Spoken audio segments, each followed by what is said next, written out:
You know what concerns me a lot these days? We are raising probably the smartest generation in history.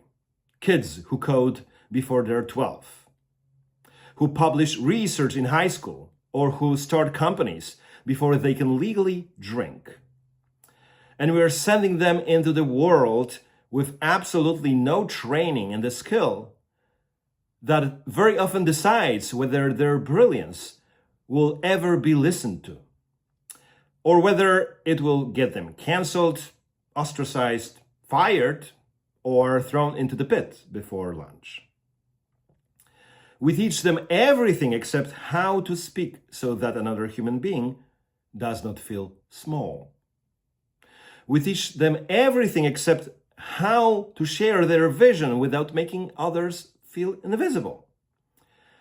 And then we are shocked when room after room decides, this kid is obnoxious.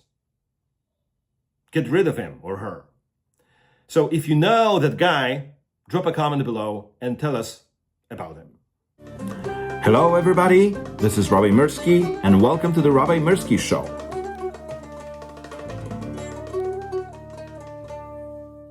Imagine this story of a 17-year-old who was the smartest kid in the ancient Canaan and almost died because nobody had ever taught him how to be heard without being hated.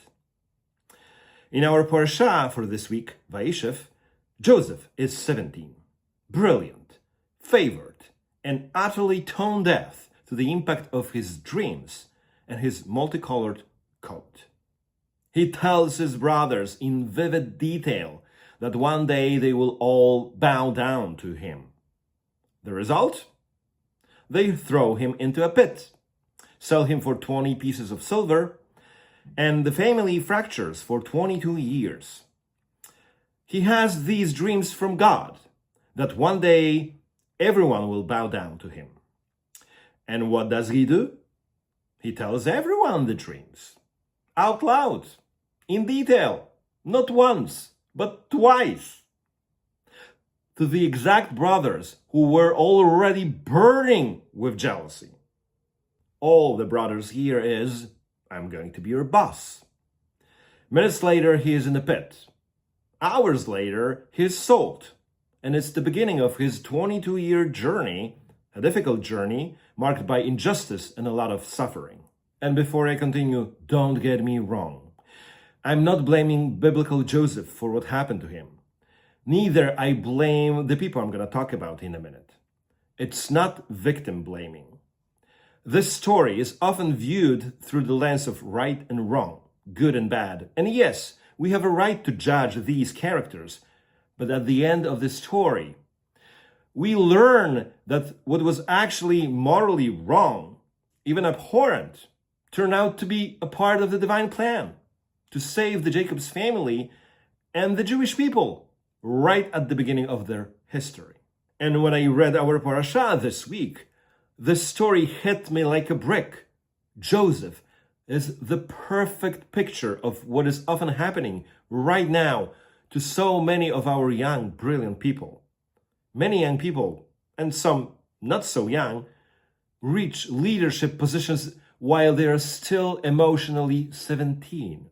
They have world-class skills and startup-level vision, but they never had to sit in a back seat, never had to wait their turn, never learned how their words can make the other person feel small or invisible. So here's the question we all have to face. How do we fix this? How do we give our brilliant young people the experience and sensitivity that no accelerator program, no university, no startup ever teaches? Before I give you the fix, drop in the comments right now. Have you ever watched a genius crash because they couldn't read the room? I read every single comment. So, how do we actually fix this? Here are some of the ways it can be fixed. We take the microphone away for a while. We put them somewhere their resume means nothing. Places where nobody lets them finish a sentence with, actually. Places where the only thing that matters is whether they notice if someone needs help and give it without making it about themselves. A place where they are only allowed to serve, for example, to listen and watch how people react when they feel respected or when they feel dismissed. So, parents, teachers, bosses, do these things on purpose with your brilliant young people. 1. Put them in a job where the customer is always right, even when the customer is wrong. 2. Put them in a situation when they need to ask for feedback from people who are younger, poorer, or less educated than they are, and they say only, "Thank you." 3. Make them tell you out loud every week one time they hurt someone without meaning to. 4. Give them one simple rule. For some time, you're not allowed to teach, lead, post, or correct anyone. Do that while you raise them, and you will have given them the only diploma that actually matters. The diploma that says, "I know how to share my talents," without making anyone else feel small. Now back to Joseph. He had to learn those things too, but it took a lot longer. Joseph does eventually learn in Potiphar's house, in prison, and finally in Pharaoh's court that real leadership is about lifting others.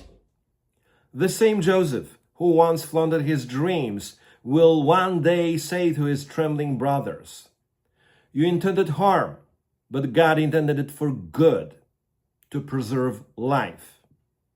17-year-old Joseph has every gift and zero audience. 40-year-old Joseph has the same gifts, and the whole world listens, cries, and lives because of him. Nothing was added to his IQ. What was added was emotional intelligence, hard-won life experience, and iron discipline. Pay attention. This is the part that changes everything. Daniel Goleman's research shows that teams led by high EQ people have 20 to 30% higher retention and far less drama. Jasmine Starr says learning this early cut her team's burnout almost in half. In other words, EQ doesn't just save the kid from the pit. It builds teams that nothing can break. Because talent without emotional intelligence may not just be wasted, it may be dangerous. Vision without sensitivity breeds resentment, not success. We've all seen versions of this in our professional life. The brilliant strategist who presents the perfect plan without realizing half the room feels dismissed. The veteran board member who prefaces every comment with, "When I ran a company of this size," and unintentionally signals that no one else's experience counts. Or the executive who answers every complex question with, "Oh, it's obvious," or "We just need to," making everyone else feel small for not seeing the obvious part. When people feel unseen or dismissed, the pit is never far. So the message for our time is painfully clear. If you're raising, teaching, or hiring the young and brilliant, do not only teach them skills. Teach them how to carry those skills without breaking the people around them. They need to grow a heart, and the world will not wait. Because the pit is still open, my friends. It is always open. And it is always hungry. As usual, thank you for listening, like, subscribe, and see you next time.